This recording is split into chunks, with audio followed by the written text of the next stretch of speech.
Hello, I am Naomi. My channel is Naomi's Ellipses, and welcome back to a new art video. In today's video, we are continuing designing our blind box characters. If you are new here, well, first of all, welcome, and let me explain what we are doing right now. Last week, I started a series where I designed my own blind box. 6 characters based on different types of beauties. All animals will represent one type of beauty. Last week's character was the cool naked mole rat. And this week, it's the cute blobfish.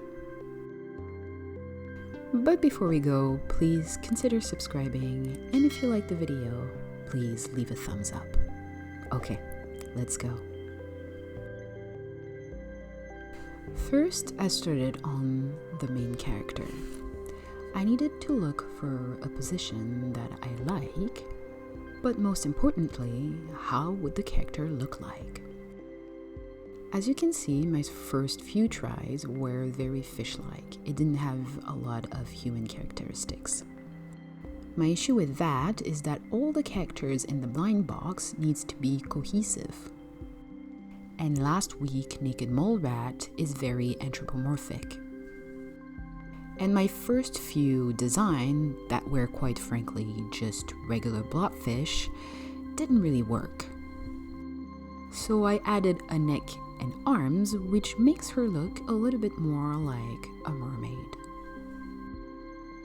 The last things that was left on my list before starting on the real deal was to find the outfit.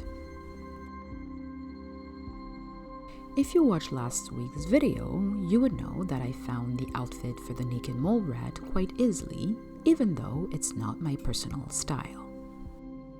I knew that I wanted for this week's blobfish a style that was very Harajuku Lolita.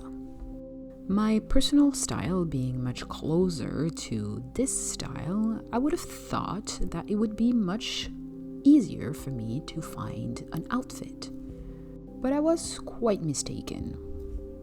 I had difficulty to stray away from the initial outfit silhouette. I got stuck in that bubble and found it difficult to change details that were significant. I was changing a bow, maybe a lace, the sleeve a bit more poofy, less poofy, but all of them kind of looked very similar. But if you look at the top of the drawing, there are a few things that are recurrent in my outfits. This is what helped me make my final decision. First of all, you can see that all the skirts had a lot of movement. Then you can also see that the bow on her head kept on getting bigger with a lot of movement as well. I also knew that I wanted her to have lace on her fins. So once I found my perfect outfit, I worked the colors a little bit. I hesitated to keep the signature pink of the blobfish because actually a lot of them are gray. But I thought that what other color is cuter than pink? So why change this signature right now? I found for this process that working in Photoshop is quite helpful, as you can scroll through the different colors that you might want without having to recolor everything every time. And now that I look back at it, knowing that my favorite color is mint green, I don't know if it was a right choice for the dress. Was it just me really wanting to put my favorite color in this drawing? I don't know. You let me know. But finally, it was time to move on to the final drawing. If you watch a lot of my previous video, you would know by now what is my process. First, I draw a quick sketch to make sure that the position is correct. Looking at this sketch, I don't know if she's as cute as she was in my design process. But I wanted to make sure that even though you didn't watch this video, you could still see that it was a blobfish. For this, I thought that I had to make her nose a little bit bigger, as I would say it's the most important characteristics of a blobfish. And then I added her cute Lolita outfit. Once the sketch was done, it was time to move on to the outline. Again, if you watched last week's video, you would know that I had a lot of difficulties with the outline, as I decided that I actually did not want an outline after having done all the outline in black. So I had to recolor the outline one by one to make sure that it was matching with the color that it was next to it. But this week, because I knew I didn't want an outline, I directly colored the outline with the proper color. And oh my god, it saved me so much time.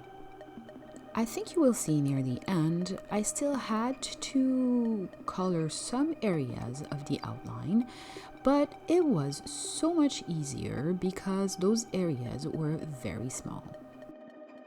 And now that the outline is done, it was just a question of coloring the character. Okay, can I rant a little bit while I'm coloring? Let's talk about AI a little bit. I know everybody's talking about that right now, but while searching for this drawing, I came across an issue. I don't want to say that we should get rid of AI, because obviously we can use it for many good things, but while searching pictures for this video, I came across a lot of different AI pictures on Google. I really wanted to know how a blobfish looks like in its natural habitat, because this famous picture of the blobfish is under our atmospheric pressure. But a blobfish lives deep inside the ocean. Thus, it is used to a much higher atmospheric pressure. And its body is going to change. So I wanted a picture of a blobfish in its natural habitat, so I could take inspiration from it. Here comes my issue. A lot of the pictures that I found on Google were AI generated. A lot of the time, it's not a big deal, because if I am, let's say, looking for a picture of a cow, I can fairly easily make the difference between the picture of a real cow and an AI-generated cow. I mean, I've lived in a village for a long time, and I've seen cow on a regular basis in my day-to-day life.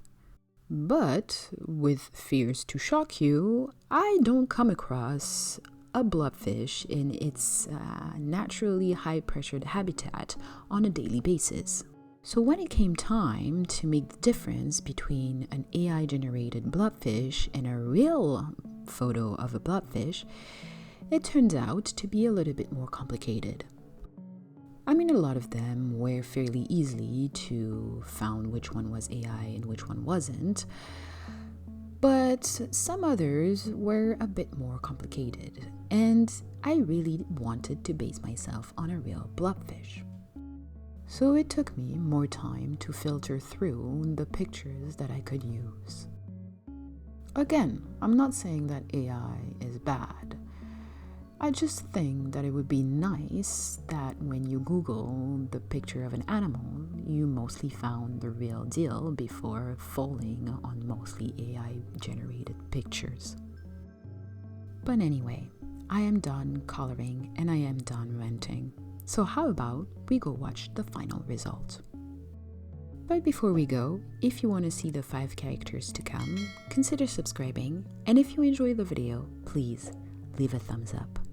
Okay, let's go.